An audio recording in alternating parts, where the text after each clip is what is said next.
दोस्तों, हाल ही में एक दिल दहला देने वाली घटना सामने आई है। क्या आप लोग विश्वास करेंगे कि रशिया जो है वो इस तरीके की बर्बरता पर उतर सकता है?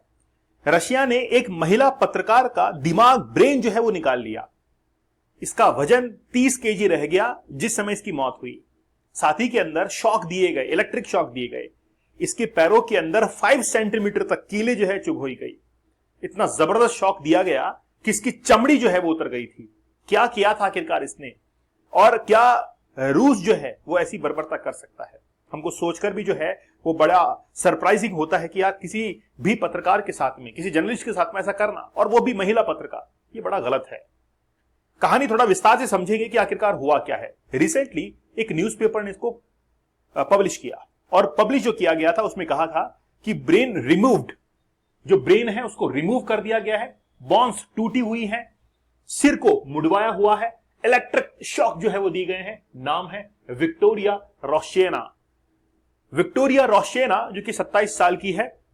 इनको पत्रकारिता का बड़ा बेहतरीन शौक, और पत्रकारिता करते हुए जो है वो कहां पर पहुंची? ये रशिया के अंदर पहुंची। महज 27 साल की उम्र के अंदर ये यूक्रेन से होते हुए फिर लातविया की तरफ से इसने एंट्री ली। तो लातविया की तरफ से एंट्री लेते हुए रशिया के अंदर पहुंची, और वहां पर फिर रशिया के एक ड्रोन ने इसको कैप्चर किया, और कैप्चर करने के बाद रशियन मिलिट्री के द्वारा पकड़ लिया गया। लेकिन आखिरकार कैसे हुआ ये बातें जो है वो खुलासा कैसे हुआ? हाल ही में रशिया ने 757 जो सैनिकों के शव थे वो यूक्रेन को लौटाए। उसमें बॉडी नंबर 757, लास्ट की जो अंतिम बॉडी थी, लास्ट जो बॉडी थी, जब वो सामने आई तो उसकी फॉरेंसिक जो है वो जांच करवाई गई। तो फॉरेंसिक टेस्ट में पता लगा कि ये कोई पुरुष नहीं है, है ना, this is not a male, ये एक फीमेल की बॉडी है। और बाद में जब और अच्छे से पोस्टमार्टम किया गया तो पता लगा दिमाग ही गायब है, सिर जो है वहां से गायब है, इलेक्ट्रिक शॉक दिए हुए हैं, सिर मुड़वाया हुआ भी है, साथ ही में पैरों के नीचे कीले जो है वो घुसी हुई हैं। इस तरह की यातनाएं जो है वो दी गई। लेकिन क्या रशिया ऐसा करेगा? देखिए, ये एक टॉर्चर रूम है रशिया की एक जेल का। ये एग्जैक्ट में वही रूम है जहां पर इस महिला को टॉर्चर किया गया था। इसके ऊपर इस महिला को लटकाया गया, पीटा गया, और साथ ही के अंदर सिर मुड़वाकर इलेक्ट्रिक शॉक दिया गया। ऐसा क्या उगलवाना वो चाहते थे? ये जो महिला पत्रकार है इसको पत्रकारिता का शौक था, और इसीलिए ये रशिया के अंदर गई थी। और रशिया को समझना चाहिए था कि ये जर्नलिस्ट है, और जर्नलिस्ट के साथ में कभी भी ऐसी बर्बरता नहीं करनी चाहिए। लेकिन रशिया ने ऐसा किया। फिर जैसे ये बॉडी वहां पर पहुंची, और पहुंचने के बाद फिर इनके पेरेंट्स से मुलाकात हुई। पेरेंट्स ये कहते हैं कि हमारी बातचीत हुई थी। जिस समय बातचीत हुई थी उस समय रशिया से ही ये बातचीत हुई, और एक अंतिम कॉल पर बातचीत हुई। उसमें बताया था कि मैं रशिया के अंदर हूं, इस तरीके से यहां पर फंसी हुई हूं, और वजन जो है वो 30 केजी रह चुका है। खाने के लिए कुछ भी नहीं, पहनने के लिए कुछ भी नहीं, ओढ़ने के लिए कुछ भी नहीं, और ऊपर से हरासमेंट जो है वो और किया जा रहा था।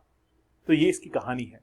इस कहानी के अंदर इस किरदार के साथ में जो किया गया वो आप लोग जानकर जो है वो बड़ा आश्चर्य करेंगे कि इलेक्ट्रिक शॉक्स दिए गए, एविडेंस बाय बर्न मार्क, जलाया गया शरीर को, फीट ड्यूरिंग ऑटोप्सी, ठीक है, and stabled her in the arms and leg, stable किए गए। इस चाकू हम लोग चुभोते हैं, चाकू से जो है वार करते हैं, वैसे स्टेबल्स किए गए हैं, और 3 सेंटीमीटर डीप पंचर जो है वो फॉर आर्म्स के अंदर भी किए गए थे। इस तरीके से बर्बरता जो है वो इस महिला के साथ में हुई है। तो आज यूक्रेन के साथ में जो कुछ भी हुआ है, तो जेलेंस्की का हम लोग वाकई में तारीफ करते हैं। जेलेंस्की ने जिस तरीके से डोनाल्ड ट्रंप को जाकर व्हाइट हाउस के अंदर धमकाया है और कहा है कि ज्यादा फटफड़ाने की जरूरत नहीं है। जेडी वेंस वहां पर मौजूद थे। जेडी वेंस को कहा कि जिस तरीके की पॉलिसीज तुमने अपनाई है यूक्रेन के अंदर, हमको नाटो में शामिल होने का झांसा दिया, और आज तुम लोग मुकर गए, और हमको जो है वेपन्स दिए, इसके लिए धन्यवाद, थैंक्स दिया, लेकिन तुमने ये जंग जो है और बढ़ा दी है। क्या तुम चाहते तो रशिया के साथ बातचीत करके सीज फायर नहीं करवा सकते थे? लेकिन तुमने नहीं करवाया। क्यों? क्योंकि तुम ये चाहते थे कि यूक्रेन भी बर्बाद हो और रशिया भी बर्बाद हो।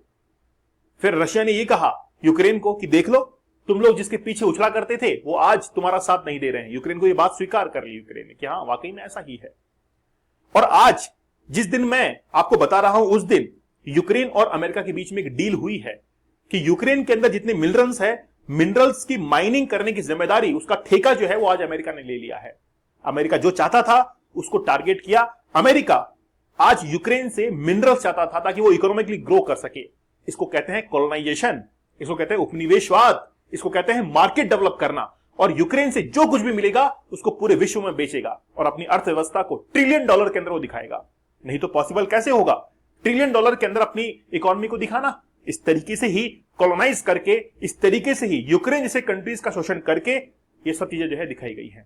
आप लोगों का क्या विचार है मुझे आप लोग जरूर बताइएगा। लेकिन कहते हैं कि she died trying to expose exactly what happened to her. ठीक है, तो मरते वक्त जो है काफी अच्छे से एक्सप्लेन करने की कोशिश की, लेकिन कुछ भी पॉसिबल नहीं हो पाया। आप लोगों तक कंटेंट पहुंच चुका हो और आप लोगों को क्या विचार हो मुझे आप लोग कमेंट सेक्शन में जरूर बताइएगा। चैनल को जरूर सब्सक्राइब कीजिएगा। हमारी नई शुरुआत है, इस नई शुरुआत में आप लोग भी शामिल हो जाइए। चलिए मिलते हैं आप लोगों से अगले सेशन में, तब तक धन्यवाद, थैंक यू, जय हिंद।